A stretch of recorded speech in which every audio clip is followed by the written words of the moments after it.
Hello, ladies and gentlemen, and welcome back to another episode of Birds at the Rodeo. I'm Eric, the resident Eagles fan. I'm Orlando, the resident Cowboys fan.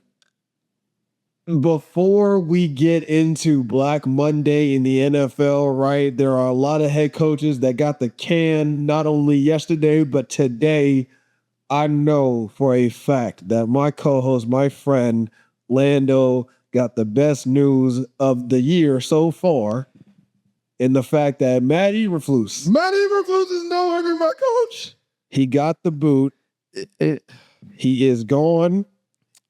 Good riddance. I think it's a true testament into how bad our management is that Cowboys fans across the nation are rejoicing, are overwhelmed with relief. Yes. Are just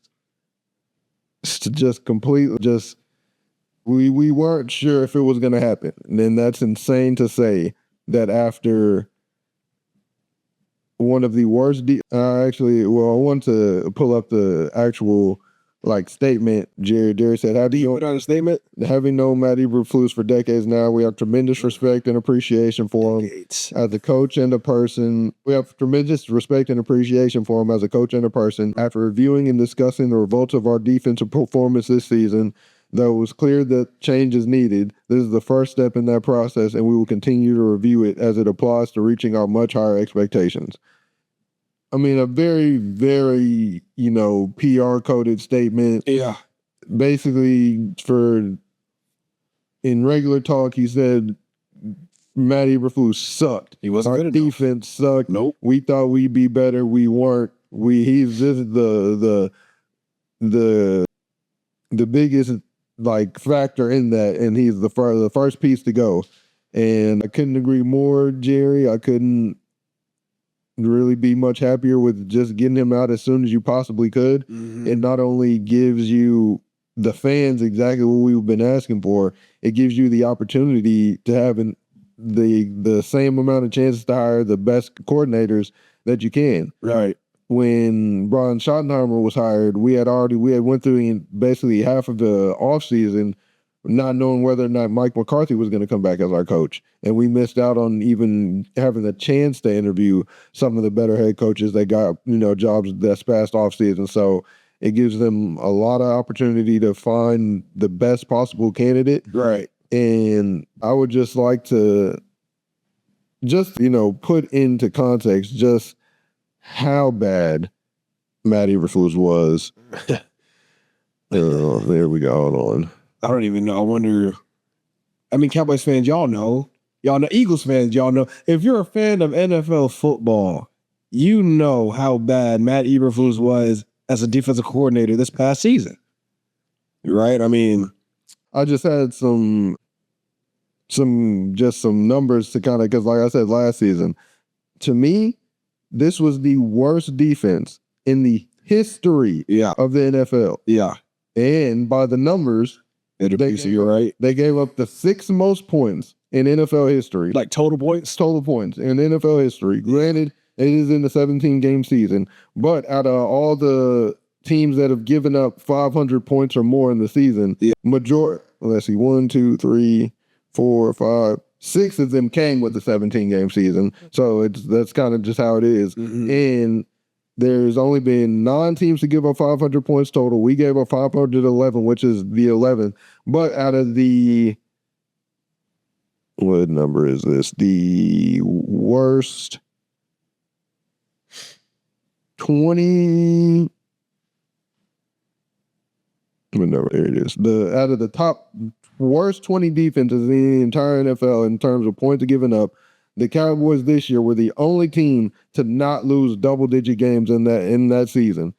And like I said last episode, what makes this the worst defense of all time is all of these teams were just all-around bad teams. You got the 0-16 Lions on here, the 1981 Colts, like teams where your entire team is bad. It's going to be hard for a defense to play well when they are bad. But then you have Dan Orlovsky on the other side of the field, not scoring points, turning the ball over, actually giving points the defense walking out of the back of the end zone. Fun fact, though, aside from that, you know, walking out of the end zone play, Dan Orlovsky was actually, like, on paper, he was the best quarterback on the Lions roster. Yeah, it was him, Dante Culpepper, John Kitna.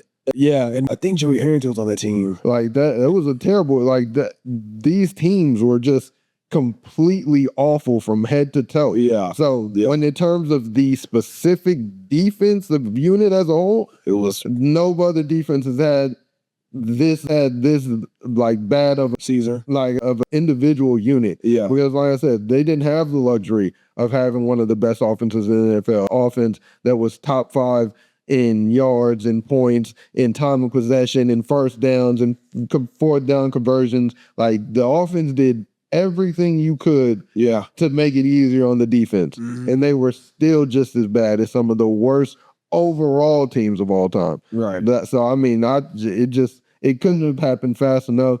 He should have been fired mid-season, should have been fired after the Giants game, if we're being honest, after Russell Wilson put up 37 points. Was that not the first game of the season? That was like our third. The first game of the season wasn't good. We owed this, y'all. Yes. Wasn't stupid. So wasn't that bad of a game. And I think it might have been like the third game of the season. Right. Yeah. Old man Russell Wilson put up 37, needed overtime to beat the Giants. Like that's just insane. Right.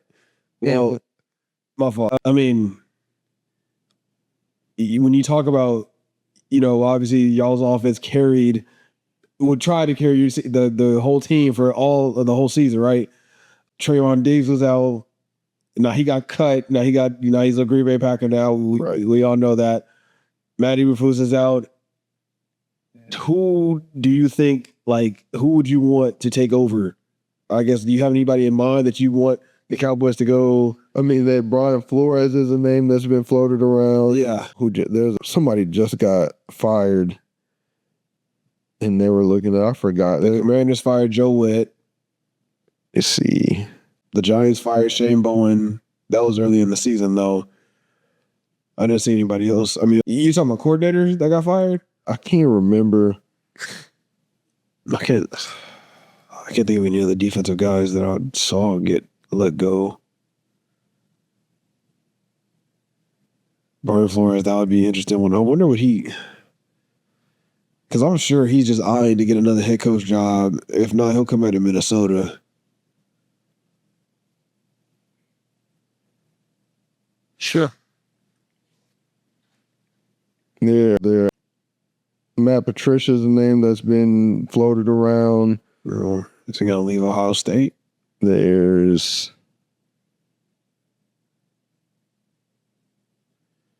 probably is trying to get back to the league, too.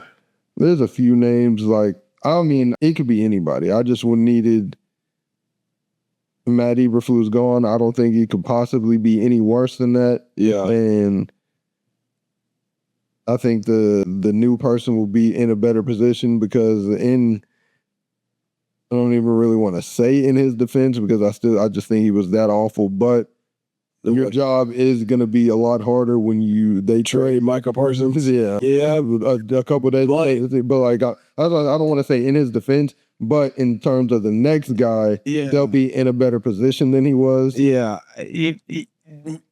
So I hear you, but at the same time, I was like, yeah, you traded Micah, but you got a Quentin Williams. Well, I was actually just having this debate. You got a Kenny Clark. You got a Osa already. But that's the thing. And the thing that we lost with Micah and gained with those guys, it showed.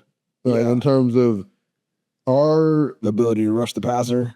No, our ability, and it showed in a way, and it showed how it showed in a negative way. Yeah. But it showed itself in a positive way, in the sense that last year Green Bay gave up, I think it was like 99 yards. It was less than 100 yards a game rushing. Mm-hmm. This year they're around like 120. Last year we were at like 120 a game, and this year we're at like a little over 100. Yeah. So like, I mean, we stopping the run was probably one of the only things we were even slightly decent at. Yeah. Defensively. So that just goes to show that just better players in position will be better than, better players be better than bad players. Right. So that's why I just think that like whoever we bring in, they'll be in a better position because they already have those foundational pieces stop the run. And you got the 2 draft picks. You got the 2 draft picks. You got and hopefully they aren't playing favorites. And when there are even better players to play, because that was a big problem at it. Oh, yeah. Playing Kenneth Murray, playing Shamar James, not playing guys like Logan Wilson, who we brought in before he got hurt, playing guys like Jack Sanborn. It was just all around bad. So I think no matter who we get, it'll be an improvement. Right.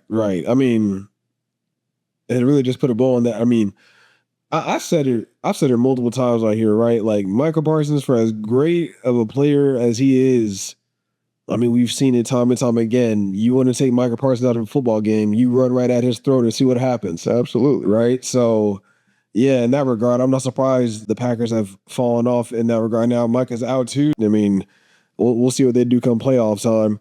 But hopefully nothing. Yeah, Trayvon going there. How did you feel about that? Trayvon he didn't even really pick that. He got claimed, but yeah, I mean, I was 1,000% positive sure he was going to either be a Green Bay Packer or a Chicago Bear. He was either going to go play with Micah or he was going to go back without Harris. No, I wasn't surprised at all. Yeah, that would have been interesting. Him in Chicago, they do need some corner help. Yeah. Green Bay needs some corner help too. Yeah, it's gonna be interesting to see. I didn't even see because I guess he made his debut in Week 18. I didn't watch any of the Packers games, so I saw people, Cowboys fans, kind of like trying to dog on it because because it was one play and it was one of the earlier plays in the game. He was playing like super far coverage. They completed a pass like near him, and so but he got the tackle, but. It was literally like a 12, 15-yard catch just simply based off how soft he was playing in coverage. Right. That was the only really play I saw. Yeah. I didn't really hear too much else. So I haven't either. So if I feel like if it would have been terrible like it had been all season, it would have been noteworthy. Yeah. Yeah. No, I hear you. Listen, and I'll talk about bad cornerback play because I saw. I'm not even gonna get to it right now. We got too much to talk about. But yeah, man, Matt Eberflus out. The sun is shining in Big D. Right now, it's time for y'all to go out on the hunt and get a legitimate defensive coordinator. Get somebody who knows what they're doing in there, and hopefully, like I know you want them to still address linebacker and safety with those first 2 picks in the draft. We'll see, right? You never really know with Jerry Jones, so we'll see what happens in that regard. But like I mentioned before, man, Black Monday happened with Black Tuesday happened today for and actually before because part of I want us to not only bring in a defensive coordinator, I want us to bring in an offensive coordinator, specifically Cliff Kingsbury, who's out in Washington. Right. Okay, you want Cliff? Yeah, I want because y'all just have offensive coordinator in name right now, right? Or is it Sean Armour completely? Forgot the guy's name. He doesn't do anything. Yeah, he's basically shoddy when Mike McCarthy was there. Right. Get his name just to kind of give him the. But you like Cliff Kingsbury as the offensive coordinator? Absolutely, and I didn't. Aiden Adams is the offensive coordinator. Who right? He did pretty well. He's also kind of like our offensive line coach. Yeah, so he's been with y'all for a while. No, we just got him this season. Oh, okay. But he did. I think he did a pretty good job. But in terms of, I want Cliff calling the plays. But you're not hearing any talk of y'all like possibly getting. Well, it kind of happened today. I don't think they really said anything about getting it, but I want that because I think Shoddy was as good as our offense was. It still didn't. He hindered y'all at times. His play calling hindered y'all at times. It wasn't so much that it hindered us, but the play calling wasn't why our offense was good. Our players were just making plays. Yeah. I'm still not seeing guys getting schemed open. Right. It's literally just George Pickens, CeeDee Lamb being like better than to make guys getting schemed open. So it's just like I still want to see that. Yeah. And with Shoddy, this is a big season for him in my eyes. He is literally going to take an entire season for him to earn my respect as my coach again, because I'm out on him. You're out on Brian Schottenheimer. This last game, out of everything that happened this season, I didn't watch. That was probably the most bizarre decision I've ever seen in Cowboys history. What was the decision? deciding to play Dak Prescott and our starters in that game and then effectively playing to lose was the most bizarre thing I've ever seen in my life. What makes you think he was playing to lose? Well, because they didn't play the whole game. They can't. He get before the game. It was obviously they're like everyone knew the game didn't matter. It was a big debate whether or not Dak and the starters should play. Right. They said he said he was basically letting him play because Dak wanted to, and he was giving him a chance to lead the league in passing yards. Yeah. So he goes out, starts the game. We barely throw the ball. We get down at half because our defense obviously is awful. Right. And we're not really actually throwing the ball. We're really aggressive. We went for it we're moving the ball kind of at ease. We're running the ball well, but if your goal was to extend, because he went into the game and went into the week leading the league in passing yards. So if you wanted to extend that lead and where he ended, I would think you would pass the ball more, but we run the ball, moving it well, but not really scoring. So that's where we went to halftime losing the game. Then he sits everybody in the second half. Joe Milton and all the rest of the guys come in. Yeah. So not only did you not really give Dak a chance to break to lead the league in passing yards, yeah, you risk them all getting hurt because everyone knows how atrocious MetLife Stadium is as a field. But then you ruined the record Dak had against the New York Giants by just going to lose that game. Like, it made no sense to play them that way in that game. So would you rather him have made a decision one way or the other to either play them the whole game or don't play them at all? Yes. Okay. Yeah. And yeah. Now I want him. He's going to be the coach next year. I want him to just be the vibes guy.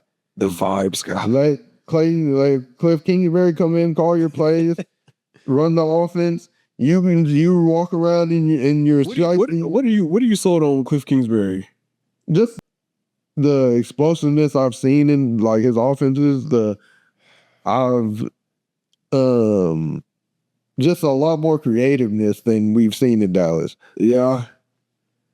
Yeah, I mean, I don't not like Cliff Kingsbury as an offensive guy. I don't like him as a head coach. No, yeah, I don't want our coach. And that's apparently like his main motivation for like wanting to leave Washington because he feels like he can get another head coaching job.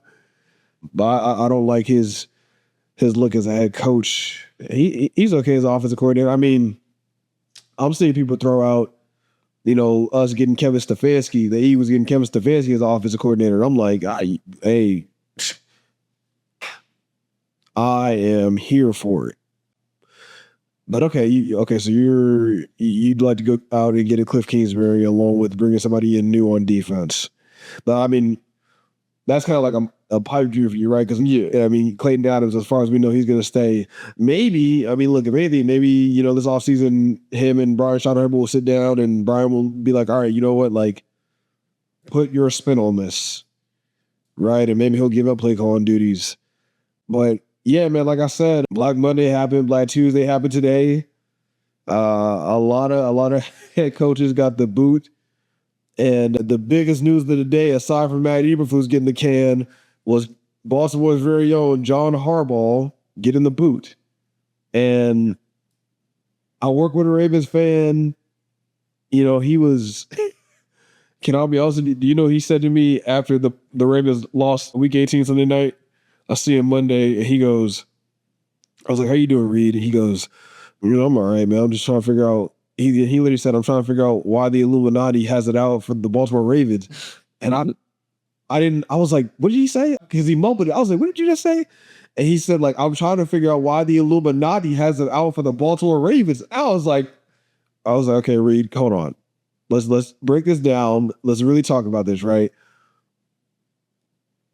If you really look at it and you ask yourselves, what is it with the Baltimore Ravens that has plagued them in the big moments, right? Whether it's Zay Flowers fumbling, Lamar earlier in his career, right, having bad playoff performances, Mark Andrews dropping passes, right? Like I said, Reed, like seriously, what do you chalk that all up to?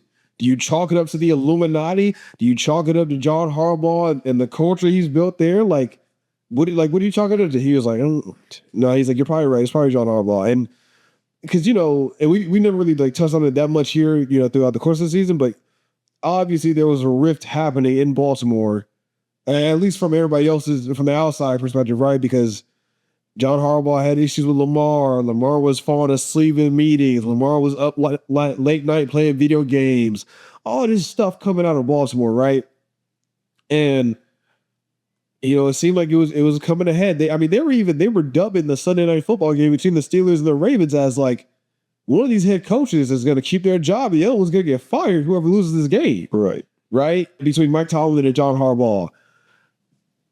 I don't think Baltimore made the wrong move here. I mean, I've said it before here. I think John Harbaugh is a good head coach. I mean, he's already gotten several calls from other teams since he got fired about their head coaching vacancies. I think his message got played out in Baltimore. He had been there, oh, man, I don't even know. I think like at least 14 seasons. Right. And at a certain point, man, like your message just becomes hollow as a head coach.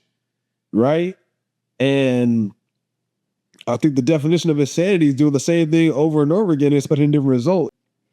When you're the Baltimore Ravens, man, I mean, when you've seen this story, the past 5-6 years, whether it's Baltimore steamrolling their way to the playoffs just to lose in a heartbreaking fashion in a playoff game, or them struggling to fight to get into the playoffs, right? I mean, what are we doing here? And even if it did come down to I got to pick a Lamar or a John Harbaugh, I'm taking Lamar Jackson 10 out of 10 times. Right. He was the coach for almost 20 years. Dude, see, like, yeah. 08 to this 2026. Right. So, I mean, I can go find another head coach. I can't go find me another Lamar Jackson. Right. And that's another thing Reed said. He was like, I just hope we don't trade Lamar. I'm like, dude, you just fired John Harbaugh. You're not trading Lamar. Yeah, that was it. It was either him or John Harbaugh. You're not trading Lamar. So I think Baltimore made the right move. I still think John Harbaugh is a very good head coach. I just think it was time. Yeah. I think it was time. It'll be interesting to see who they bring in. Right. No, I agree 1,000%. It was just like we said, been 18 years. The results weren't really changing, weren't getting better. You got your Super Bowl. It was actually getting worse. I feel like they had peaked with him in this group, like the Lamar, the Mark Andrews group. Lamar. AFC Championship game. They were there. They were right there. And I feel like they just weren't going to get over that hump, and they agreed. So I think the change needs to be made. Absolutely. Absolutely. Now, sticking in the AFC North, Cleveland gave Kevin Stefanski the boot, as I mentioned earlier. There could be this one because I actually do have a watch on. I feel bad for Kevin Stefanski for every season except for this one. Yeah. Every season except for this past one. I can't give him excuses for not having his two rookie quarterbacks prepared to play. Right. I can't excuse that. Because even if you don't like Shador, even if you don't like him as a quarterback, even if you don't view him as a long-term option, dude, you only have two quarterbacks on the roster. How are you not splitting reps? Yeah. To be honest, I'm not even here for the, saboteur. Yeah. However you want to phrase it. And like his play calling with Shador, like you said with Sean, his play calling with Shador, it got weird. It got weird, like in clutch moments. Right. Like when you're going for it on fourth down or you're going for a 2-point conversion and you take your quarterback out the game. Exactly. Like, what do you, I didn't understand it. And I mean, here's the thing. I think Kevin Stefanski, he probably should have got the boot. I also think Andrew Berry should have got the boot, the GM. I don't know why he still has a job. Yeah. And Jimmy Haslam, I know you're the owner. I mean, I think you should fire yourself too. You're not doing a great job either, right? I'm not excusing you for signing Deshaun Watson to that crazy deal, who's still on the roster, by the way. Literally. Kevin Stefanski's gone. Deshaun Watson's still on the roster. That's why it's like Cowboys fans have been through a lot in the past, like 30 years, apparently, but like there are some teams. You could be a Browns fan. You could be a Raiders fan. A Jets fan. You could be a Jets fan. The Lions, they're starting to turn things around. They Kimler better figure it out. But there were some years in there where it was 16. It was like, it's bad. So The grass isn't always green on the other side. Exactly. Okay, so yeah, Cleveland, that's going to be interesting because, I mean, whoever they bring in, right? Do you ever see a time where the Cleveland Browns are good? We saw it. Football team. We saw it in 2020. I think 2019 too. It kills me because they had it with Baker, right? They had it with Baker. And then Baker played hurt. He lost stock in the locker room. And then they traded for Deshaun Watson. And then they gave Deshaun Watson a fully guaranteed $230 million contract. And then it all went downhill. 11-5. Baker took them to the playoffs for the first time, I think, since they came back to the league. Even one above. They were. That's crazy. They were 11-5. Dude, got third in their division. Like we saw it. Yeah. We saw it. Beat the Steelers in the playoffs and then lost to the Chiefs by 5. The Cleveland Browns, I'm serious when I say this. The Cleveland Browns are the Sacramento Kings of the NFL. Like, they're allergic to success and prosperity. I don't understand it. And I don't even care about Myles Garrett breaking the single season sack record. Right. Y'all know where I'm at with Myles Garrett, but I don't think he's a winning player. But no, Cleveland, yeah, whoever they bring in, man, I mean, because they don't have the first pick. They don't have the second. They don't even have the second pick, I don't think. I think they have the third or fourth pick. Can you look that up real quick? Yeah, because the top 10 is out now. I forgot where Cleveland falls, but I don't think they're in a position to go get. Actually, it depends on how many quarterbacks come out. The Raiders, the Jets, right. The Cardinals, the Titans, the Giants, then the Browns. So they have the sixth pick? Yes. Yeah. No, you gotta get best available at that point. Because it's gonna be Fernando. If Dante comes out, I guarantee you he's going second to the Jets, but I don't even know if there's a guarantee he comes out. So yeah, if you're Cleveland or you trade back, I don't know. See, yeah. The first 3 teams need a quarterback. The Cardinals too? Well, the Raiders. You said the Raiders, the Jets, and the Cardinals. See, it's funny.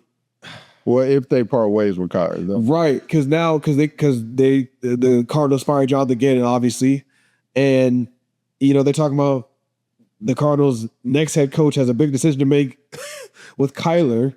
Well, the Cardinals in general have a big decision to make with Kyler, right? I like Kyler Murray. I'm not saying I love Kyler Murray. I like Kyler Murray.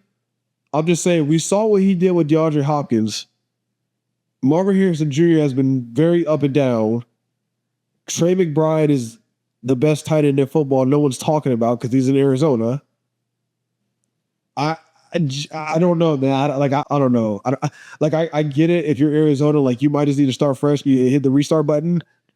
But I mean, to me, Kyler Murray is still a viable starter in the league. Yeah, definitely. I definitely think he's still a viable starter in the league. But we'll see how that plays out. But I mean, like we mentioned, Jonathan Gannon out in Arizona. Hey, I'm not gonna lie, that might be a guy the Cowboys might call on. Last time he was defensive coordinator, he somehow got us to the Super Bowl. You said John Gannon? Jonathan Gannon, yeah, he was. That was the name for sure. That was Slim Moment. Now I'll say this because I was not the biggest fan of him when he was our defensive coordinator in Philly. To be honest, his play calling, like, watching that defense, it felt like talent was beating scheme at that point. Like, Hassan Reddick was just making plays regardless. Even when you're dropping Hassan Reddick into coverage, like, bro, yeah. So I'd be cautious with Jonathan Gannon. I really would. But moseying on down here, man. Next up, Pete Carroll. Pete Carroll got his walking papers in Vegas. Vegas has hired and fired 4 head coaches in 4 seasons. Yeah, I thought that was. They're paying so much money right now. I mean, I feel like Pete Carroll has earned. Oh, do you think you think that wasn't fair?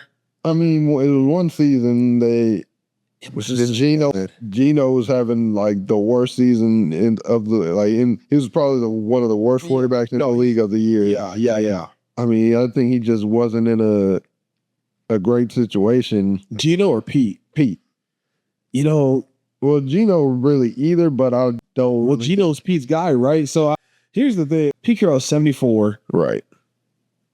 I heard like a Raiders beat talker. He was talking on a radio show maybe like a month ago, hey, like he's really tapped in. And he was talking about like, Pete Carroll is the type of guy like he comes in, whether he was at USC, at New England, at Seattle, like he comes in, Pete wants his hands on everything, right? And he's earned it, right? I mean, he's one of a handful of head coaches that's won a national championship in college and a Super Bowl, right? So he's definitely earned that. But Pete is a guy that wants to bring his own guys in. He wants to have his hands on everything, right? And Vegas didn't really let him do that this first year. I don't even know if he really wanted Chip Kelly in there. I think he did. I can't remember. I can't recall. But, you got Tom Brady in here, bringing in his guy to be the GM, John Spicek, I believe his name is. Then they're bringing guys in and everything. So it's like Pete, like, if you're going to hire Pete Carroll, you got to let Pete Carroll be Pete Carroll. Right. Right. And it sounds like Vegas didn't let him do that. I just don't know if you keep like I think Pete Carroll as a head coach, he's probably done. Right? He's 74. Like I mean, that's what I was gonna say. Hey, Pete, if you want to spend your last 2-3 years maybe in the league running the defense, going back to the DC. Was he a defensive coordinator before? Yeah. Yes. Okay. Yeah. Okay. Yeah. I got the perfect place for. Hey, you know what? Now I will say, we have seen the older defensive guys have success in terms of defensive coordinators. So that would trend. That would definitely track. But yeah, I think Pete Carroll, right or wrong, I think his time as head coach is over. He's 74. If he wasn't gonna, finish it out in Vegas, he's not finishing anywhere else. So yeah, but I mean, if you're Vegas, I mean, number one, like we just said, they're paying out like 4 or 5 guys right now. Right. They got to bring in a new head coach. You got the number 1 overall draft pick. We all know it's going to be Fernando Mendoza. Max Crosby might be upset about Pete Carroll. You think? No, just yeah. But see, now it's like the Vegas is a very interesting situation because I mean, Mark Davis might need to go out there and coach at this point, man. He's paying too many guys. He might need to go out there and coach. Take that the cap hit or not, right? Because they don't, but yeah. So, but I mean, I don't know. Like Vegas is it's attractive, but at the same time, it's like, oh God, like, do I want to step into this dumpster fire? Like, seriously, because that's what they are right now. Yeah, that's what they are right now. So we'll see who chooses to venture onto that challenge. And to round out the head coach is getting the boot. Raheem Morris got the boot from Atlanta after 2 seasons. I like Raheem Morris better as a defensive coordinator. We saw him with the Rams. We had seen this show before with him as a head coach with the Bucks. And it didn't end well. But if I'm being completely honest, because they also fired their GM, Terry, I can't remember his last name, but they fired the GM too. And, immediately I just thought of when they signed Kirk Cousins to that 4-year, $180 million deal, right? They signed Kirk, and then you draft Michael Penix Jr. 8th overall. Like, the minute that happened, you were on the clock. Yeah. So, and it hasn't worked out. Michael Penix Jr., he was an injury-prone player coming out. He tore his ACL this past season. Kirk, he fell off. He, had to play this latter half of this season, but, his future's up in the air. Atlanta's interesting, man. I mean, God, you got Kyle Pitts finally coming into his own. Drake London, one of better younger receivers in the league. They got a defense now. They got a young defense. You got Bijan Robinson, the best young running back in the game. Their biggest question mark is quarterback. Right. Yeah, I don't know, dude. Atlanta, they did bring in their old quarterback, Matt Ryan, to be the head of the president of football operations. I did see that. So Matty Ice. Right. So we'll see. We'll see how that goes. Maybe he can help them find his successor. But yeah, man, Atlanta, it's a lot going on in hot Atlanta right now. And I'm just going to go here because we're already in Atlanta.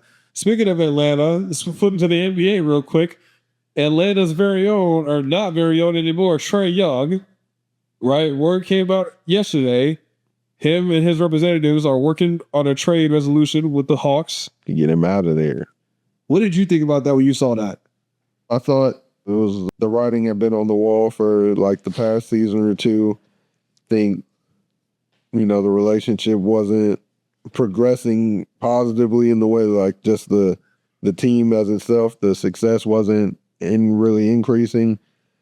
And I felt like Trae Young was kind of in the position to where he was either going to be Damian Lillard, like up in Portland, like First go round. not leaving Portland until it was pretty much too late, or he's gonna make the move and get up out there and try to like better his career for his future.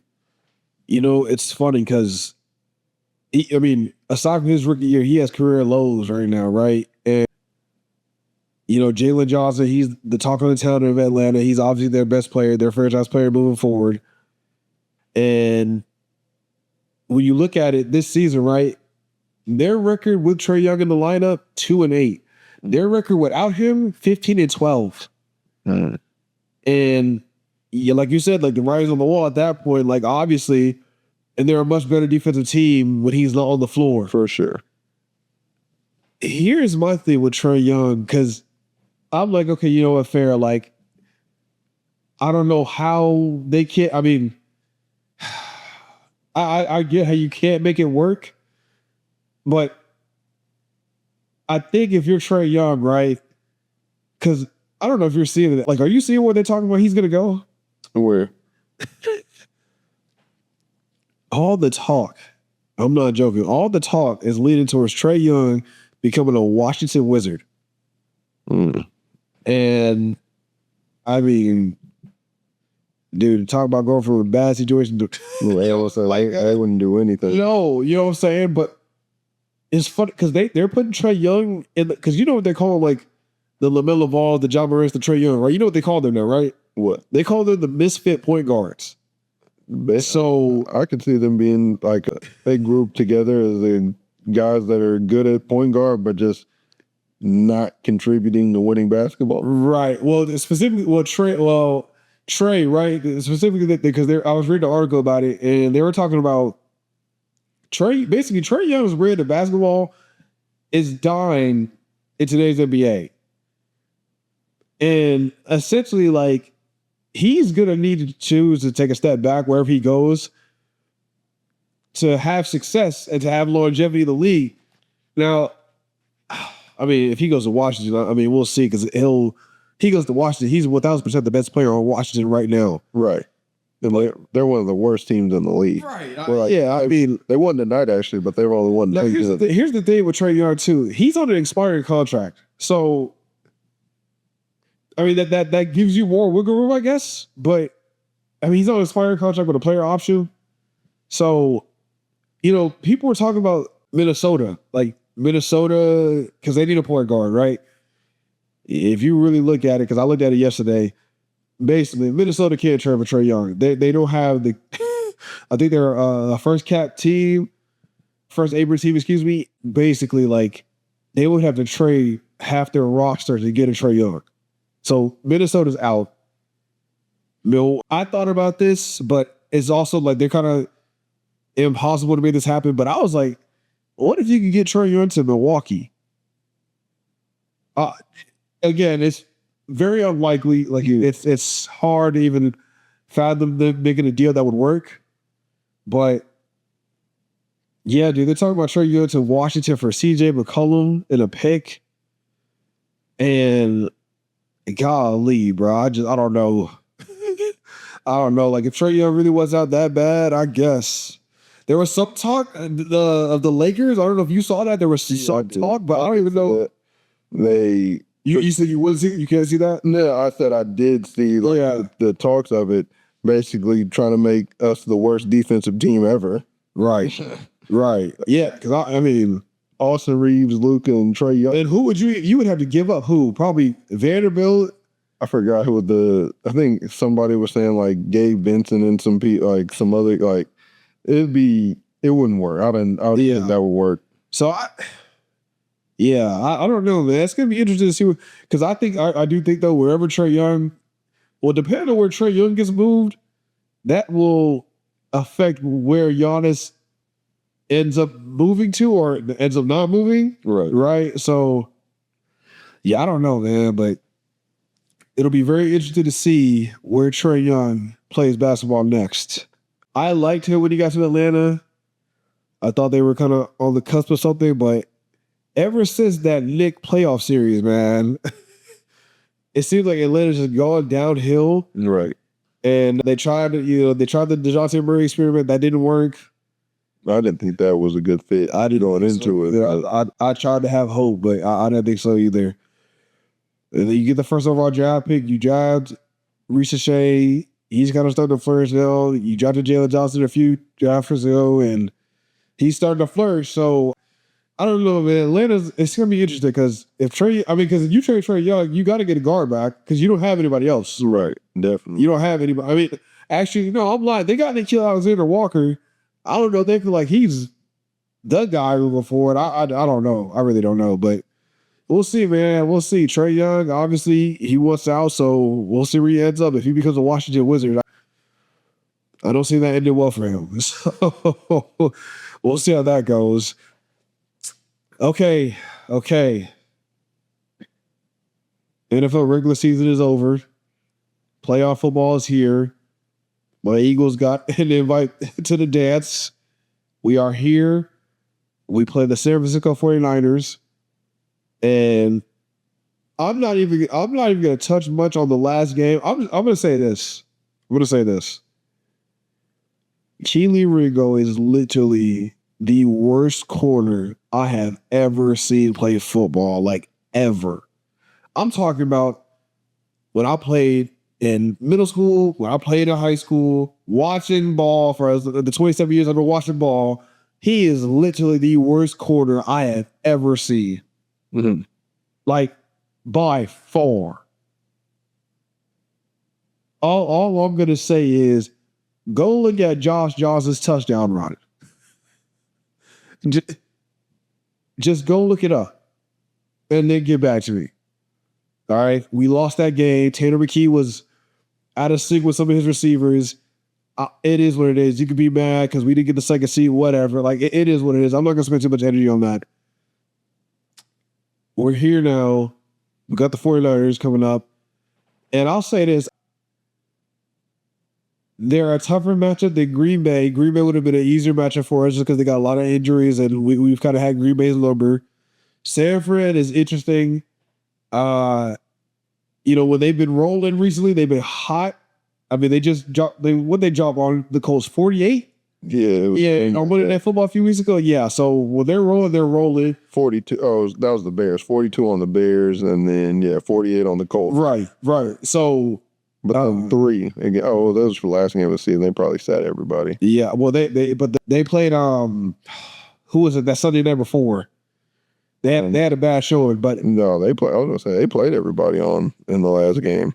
They just lost to the Seahawks 13. That's what it was. Yes. So they had 2 in the last 3 weeks of the season. They scored 48, 42, and then 3. Right. No. So yeah, man. When they've been rolling, And Christian McCaffrey, I mean, he almost had 1,000 yards rushing and 1,000 yards receiving this season. Here's my thing. Their defense is not good. They're last in the league in sacks, right? So Jalen should have all the time in the world. Right. The question is, can Kevin Stefanski and Nick Sirianni, can they scheme up a game plan to take advantage of it? All right? That is the question. That is the only question. I know my defense is going to come out here and light Brock Purdy up because we do it every time. We do it every single time. All right? Can our offense take advantage of a decent defense, of a defense that can't get after the passer, of a defense that struggles against the run, which is going to be hilarious because we can't run the ball efficient enough. We can't, right? We have all the tools. We have all the tools. And we also have a second running back by the name of Tank Bigsby, who we see does damage every time he gets the ball. So hope he's in the game plan. Hope we can scheme a way to get Saquon running lanes. Lane Johnson's going to be back. I'm saying all this, right? I'm saying all this optimistically. I'm saying all this hopefully. Do I anticipate this happening?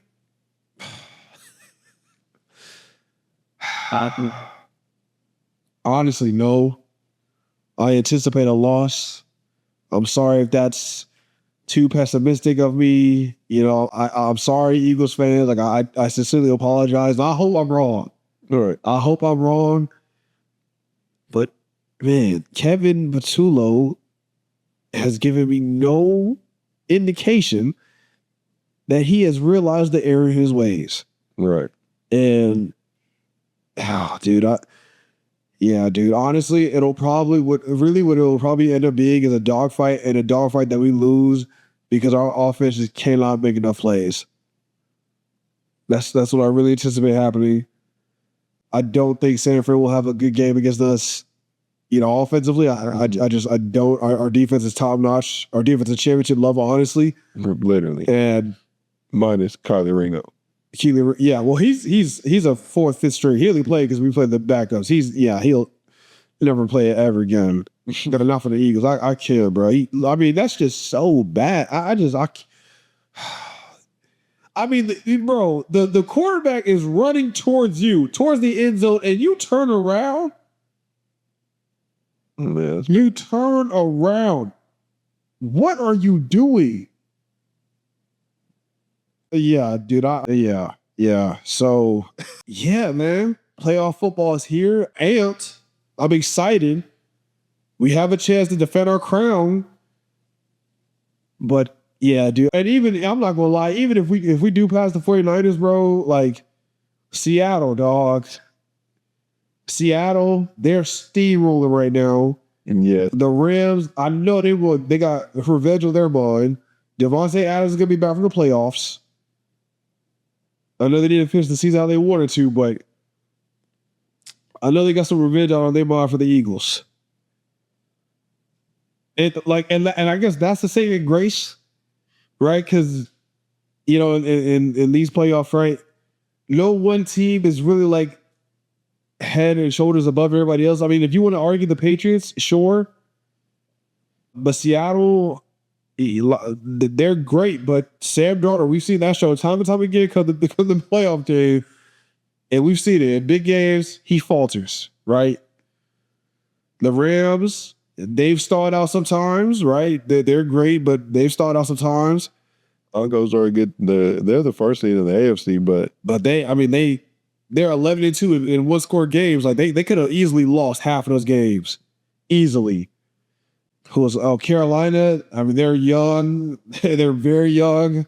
They'll probably be one and done in this playoffs. Yeah, I think who do they have? 49ers, they got a whole bunch of injuries. Chicago, they're good, but they're young. Their defense isn't even that good. They're just opportunistic, which is so crazy. Like, have you ever seen that before?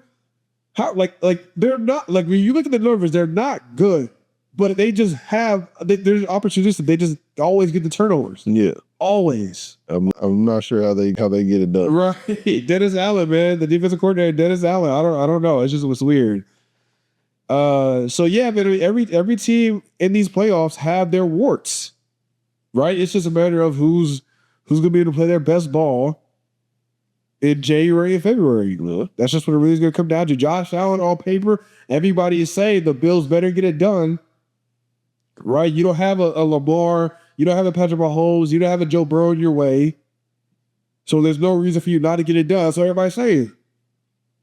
Other than like Matthew Stafford, and I wouldn't even say, I feel like out of what most people would consider like the three best quarterback or three, like Josh Allen's the only person who's like a top 5 like universally quarterback in the playoffs right now. Right. I think if you... Yeah, Bo Nix, you got old Aaron Rodgers, C.J. Stroud, Trevor Lawrence playing really well. Josh Allen, you got Drake May, Justin Herbert. A lot of unproven guys. Yeah. A lot of unproven guys. Yeah, I think... Honestly, I mean, it'd be Josh. I would say Josh, Jalen, and Matthew Stafford in that order. The top 3 quarterbacks in these playoffs right now. And yeah, the Eagles. Yeah, dude, it's hard, bro. It's hard, but maybe I'm wrong. Maybe I'm completely wrong. Maybe Kevin Patullo turns on his thinking cap and he feeds Saquon. He figures out a way to get Saquon touches. We're able to run the ball. We're able to have a balanced attack, and we're able to really take it to San Fran. Maybe I'm wrong, right? Maybe we can figure it out. I don't know. I gotta wait and see. I don't know. I gotta wait and see like everybody else. Because time and time again, when he's had chances, he's had opportunities. Our defense has given him ample opportunities throughout the season. He's come up short. Yep. He's come up short. So, yeah, we'll see. We will definitely see about that. Screw it. I'm gonna think of some. I got some off the top, off the dome. It is now time for What Say You, and this topic for this episode. It's funny. We spoke about it before recording, and I'll just touch it on a general basis here. Like, what is your number one pet peeve when it comes to dealing with the opposite sex?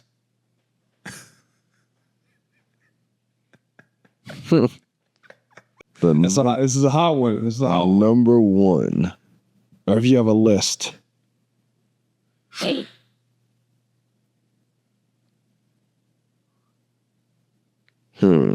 That's hard.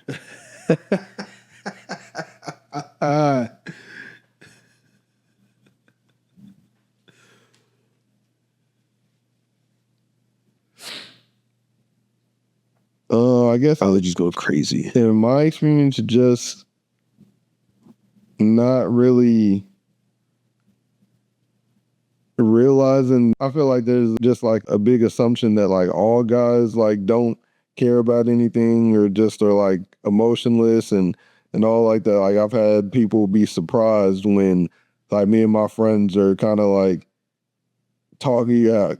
You was not gossiping, but like we're talking about like things we're going through or Expressing yourself. just kind of like expressing to maybe like our frustrations or like how we feel about a certain situation with a girl. Yeah. And like specifically one of my friends, we're all in his now fiance was like, oh wow, like I didn't realize guys like care about things like that. And I'm like, yeah, we are regular people too. I feel like it's just We are regular people too. I feel like when things kind of start with that assumption and that mindset, things are kind of just like weird from jump. Yeah. So yeah, just kind of like generalization of yeah, us in general as a species. yeah. No, I hear you. I hate that too. And I hate when people when girls they'll say like all guys are like this. Like, and then I'll literally ask myself, I was like, so you've dated every guy in the world? Right. Like, have you? No, you haven't. So stop saying that. Because I can very easily generalize all you and put you all in a bowl. Exactly. I don't do that, right? So treat me with the same courtesy, please. Me personally, I just hate when they beat around the bush. Right? We spoke about this before. Don't beat around the bush. If you want to go out, let's go out. If you don't, be straight. Be straight with us. Yeah. It's not hard. You're wasting my time. That is the number one thing. Do not waste my time. I'm not trying to waste yours. Right? Don't waste mine, please. Not wasting time is a good one. Don't waste mine. I got things I got dreams out here I'm chasing. I got things I'm working towards. So whether you want to be part of the ride or you don't, if you don't, that's cool. Step out the way. Right. Like legit, all due respect, step out the way, please. Another one I have is, and this could just be like the opposite gender because I feel like girls might be dealing with this too from the opposite side. But yeah, when a person lets the previous person dictate what's going on now, like using the last person as an excuse to not do something now. Yeah. That's a big pet. And because for me, I'm the type of person where I'm going to do what I want to do. Like, what I feel like I'm gonna act the way I act regardless. I'm not gonna let an experience or a bad like situation with somebody change me to where now I'm not doing these things or I'm not kind of like changing my perspective on things or like it's like no, I know what I like believe in and so it's kind of I'm just gonna like take that from person to person, and if it didn't work out, then that oh well, I'm just gonna move on. Right. Yeah. Yeah. No, I hear you, and I can understand how that can be difficult for people to do at times. And for the record, everything we're saying, like I know girls deal with it from us too. Yeah. Right. I know. Nobody's my whole point of this, our whole point of this is nobody's perfect. Just be straight. Yeah. Just be straight with us. That's all. That's all. We're all here chasing the same thing, right? Or relatively speaking, we're all out here chasing the same thing. But on that note, that is a wrap on this episode of Birds at the Rodeo. I'm Eric, your resident Eagles fan. I'm Orlando, the resident Cowboys fan. And like, comment, subscribe, follow us on YouTube, follow us on TikTok, follow us on Twitter, Instagram, everywhere. Instagram, leave us reviews. Please, please let us know how you're feeling. Let us know your thoughts. Let us know if you agree. Let us know if you disagree. Cowboys fans, how elated are you that Matt Eberflus is now gone? Who do you want to replace him? What do you think we should move and do in the draft for agents? Let us know what y'all want for this offseason. Right. We got a long coming up. Right. Eagles fans, y'all let me know, man. Do we have what it takes to make a deep playoff run? Do we have what it takes to defend our crown? Or are you with me? Do you think this is going to be one and done? Do you think Kevin Patullo has already dug our grave this season and it's just a matter of time come Sunday? Y'all let us know, man. But until next week, peace. Later.